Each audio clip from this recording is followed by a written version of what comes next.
नमो नमः फ्रेंड्स, मी आहे रुपाली आणि आउटडोअरमध्ये तुमच्या सगळ्यांचं खूप खूप खूप स्वागत.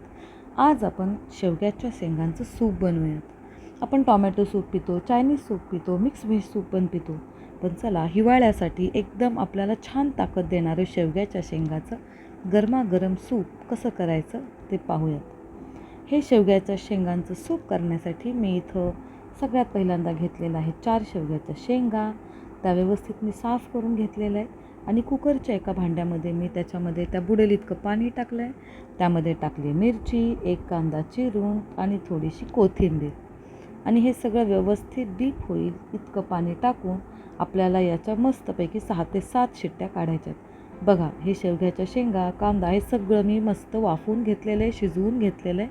आता मी त्यातलं पाणी गाळून घेते आणि आपला शेंगा आणि कांदा किंवा बाकीचं जे काही जिन्नस आहे ते सगळं मी मिक्सरच्या भांड्यामध्ये आपल्याला फिरवून घ्यायचं आहे. चला, तर मग बघा, मिक्सरच्या भांड्यातून फिरवून घेतल्यानंतर त्याचा असा घट्ट गर तयार होतो.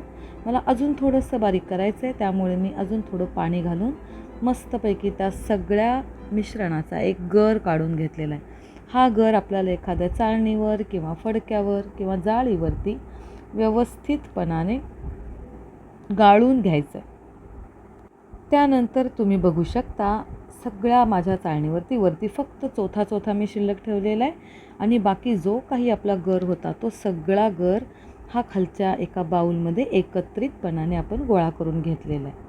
तर हा आपला झाला शेवग्याचा स्टॉक रेडी. आता मी एका पातेल्यामध्ये चला फटफट फोडणी टाकूया. त्यासाठी मी घेतलं आहे 2 चमचे बटर.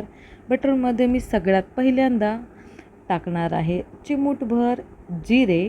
हे जिरे अगदी व्यवस्थित आणि छान तडतडले की मी ते टाकणार आहे किसलेला लसूण 2 पाकळ्या आणि किसलेलं आलं 1 इंच.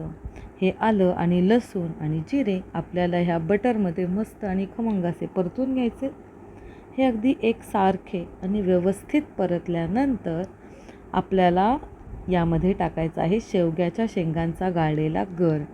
तर मी इथे टाकलेला आहे सगळा गर.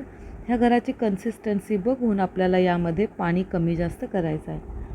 जशी ह्या शेवग्याच्या शेंगाच्या सूपाला उकळी यायला लागेल तसं मी त्यामध्ये टाकलेलं आहे 1 चमचा मीठ, थोडीशी हळद आणि ह्याला व्यवस्थितपणाने अगदी हलवून घ्यायचं आहे. हलवल्यानंतर आपलं शेवग्याच्या शेंगाचं सूप म्हणजे ड्रमस्टिक सूप रेडी आहे.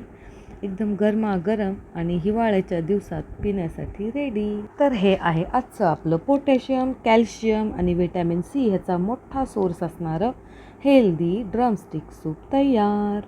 एन्जॉय.